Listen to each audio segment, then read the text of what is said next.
Hello fellow Kerbonauts, welcome to Kerbal Space Program Fully Loaded. And it's the dawn of a new day, the day where we are going to send a Kerbal to the moon. Question is, of course, whether we can return him. Anyway, to pay for this trip, we are looking at mission control or into the mission control building to see if there are any contracts.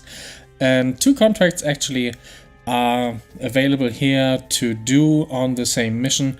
Both are engine tests, and one is testing the Spider engine in a high orbit around the Earth, and the other is testing the Kiwi engine in orbit around the moon. Now, the Spider engine is a rather small engine, whereas the Kiwi engine is a huge one. So we are going to have to work a little harder to get it into the orbit that we require. Now, one other thing that we need to be aware of if we are going to send a Kerbal to the moon is, of course, that we are going to need to include more life support. For our usual orbit hops that we have here, the Earth orbits, the capsule is totally fine, but for a longer trip, of course, you need to pack a little more. And you need to include some more oxygen, some more water, some more food, and some more waste disposal opportunities, of course. And with this little part that we're constructing here out of the universal storage mod parts, we will be able to go to the moon for essentially about a month.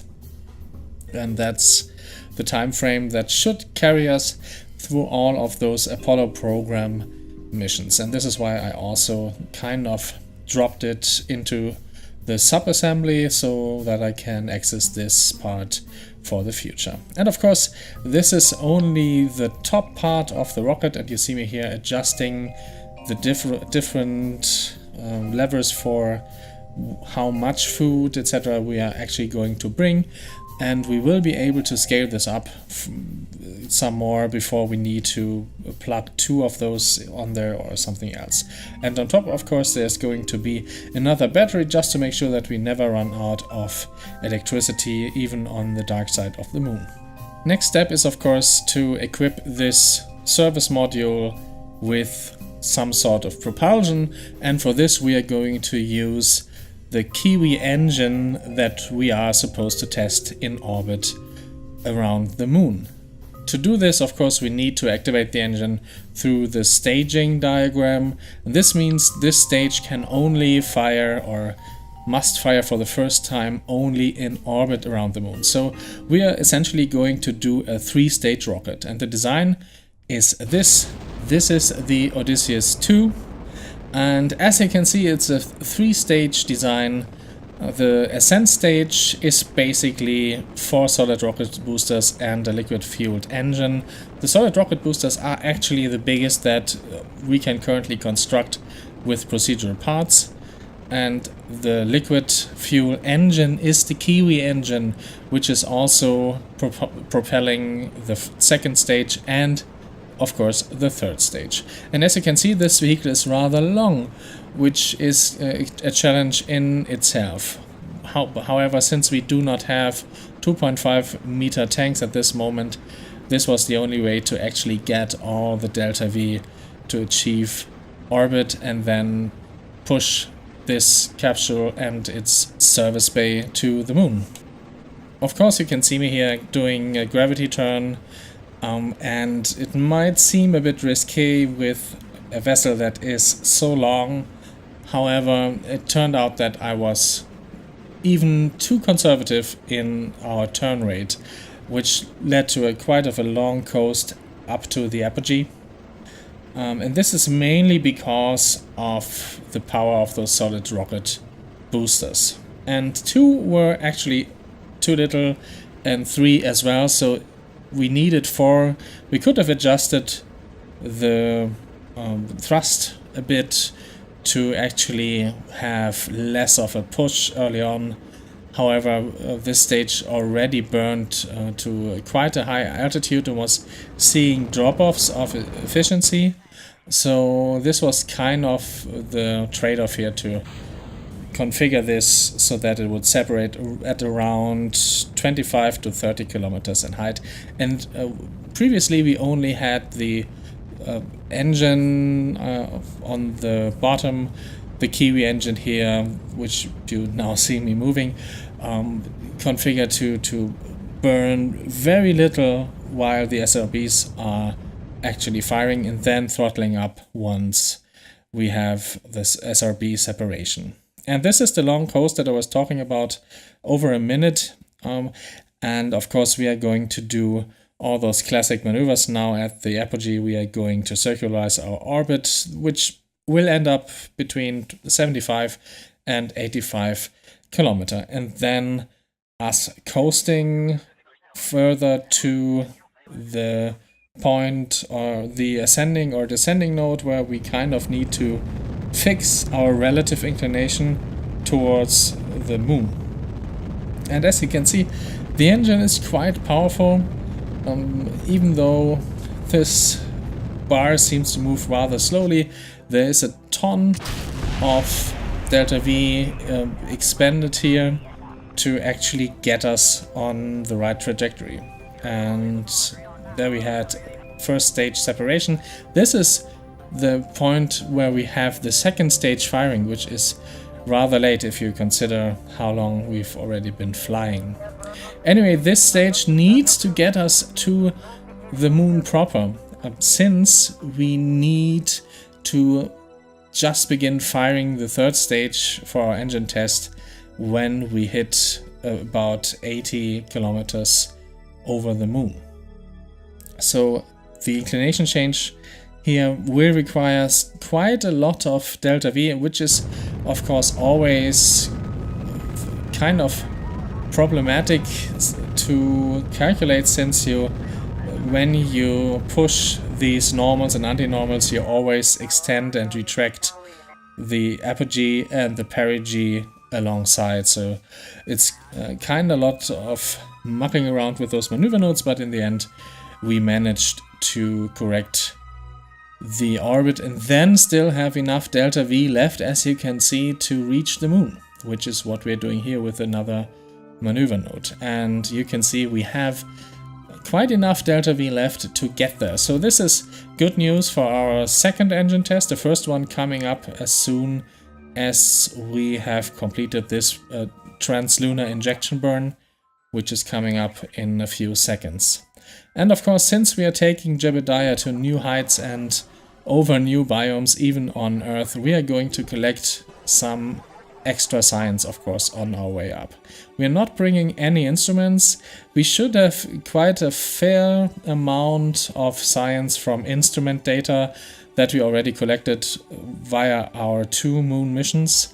Since we are not going to touch down on the moon, we are not going to need any more equipment to bring down into the biomes that we might land on.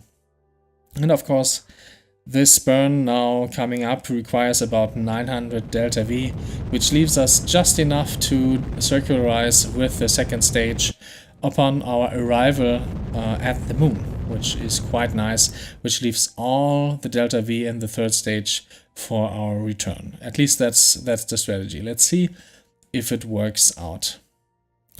Yes, and of course, since we are required to test the Spider engine at a height of 170 to 180 kilometers height in an orbit around the Earth, we are going to do this while we are moving away from the Earth after having finished our translunar injection.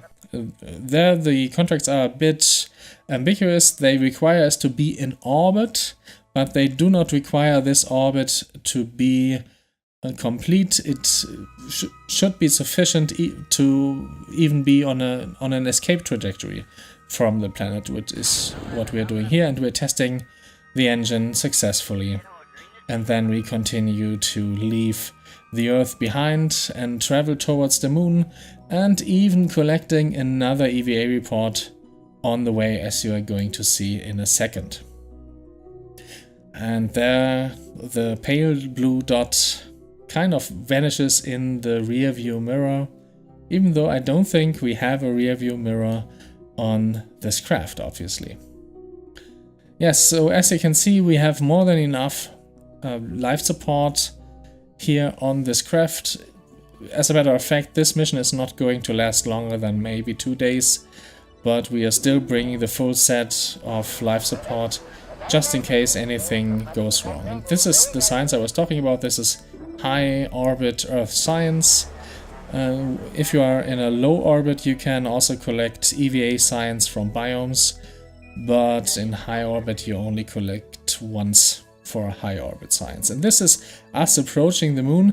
Mind you, we weren't able to send away that science that we collected just now, since we do not have connection with the KSC. Now we do. This is because we of course only pack a Communotron 16 antenna, which has 2,500 kilometers of range, omnidirectional range. And now that we approach the moon, we are getting picked up by our 2 communication satellites that are already in orbit around the moon, and they are relaying our data to the Earth. And this is us sending a crew report and an EVA report to the Earth. And of course we are going to collect another 25,000 for each new biome that we send data home from. Remember, this is one of our strategies that we have, which will essentially lead to full coffers, which we are going to need if we want to, for instance, build more communication satellites. These are typically not covered with missions, so we kind of have to pay for it out of our own pocket. Yes, and these steps that we are doing here are going to be essentially what we are going to do for the rest of this mission, which is crossing into new biomes, getting EVA science and sending it home. Of course, before we do this, we need to circularize our orbit to enter a stable orbit around the moon, and this is what we are going to do here. It's even on sort of the dark side, even though we are coming around already.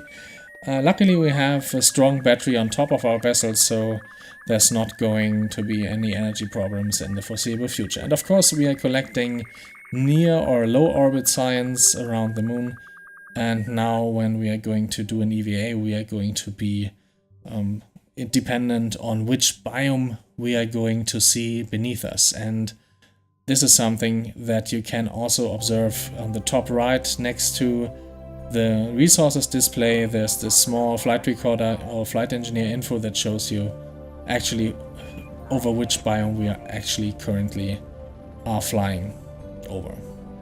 Yeah, so this is our circularization burn, and as you can see, we even have enough delta V to complete the full circularization here with our second stage, which is not even fully spent at the end of the maneuver, but we still decide to ditch it anyway, since there's very little use for it. Now we do have enough delta V in our third stage to return us to Kerman and even maybe go a bit further. So this should be more than enough to get us home. And of course, now we have completed our Kiwi engine test, which nets us 171,000 credits, which is quite a lot and pushing actually our balance up a bit. But even though this sounds like a lot of money, it's nothing compared to the many thousands we are going to make with this mission just by encountering new biomes. So the main part of this mission, which is now beginning, is us flying over new biomes, doing an EVA report, returning into the capsule, sending this EVA report info back to Kerman, doing a bit of time warp until we are over a new biome, and then repeating the cycle and sending all the science back to Kerman. And as you can see, there's a ton of cash coming our way. One for completing another mission of sending science from the moon, which we've now done, and of course sending science from a new biome. Yeah, so the next 20 minutes of the flight were a bit boring and a bit more of us being diligent and trying not to miss any of the biomes that we are going to pass over. And there's quite a lot of interesting biomes here that might be interesting to look up. There's of course something like the Mare Tranquillis, the Sea of Silence. Sea of Silence? What's it called in English? I have no idea. And there's the Korolev crater, and there's the Apollo crater, and the Mare Orientalis.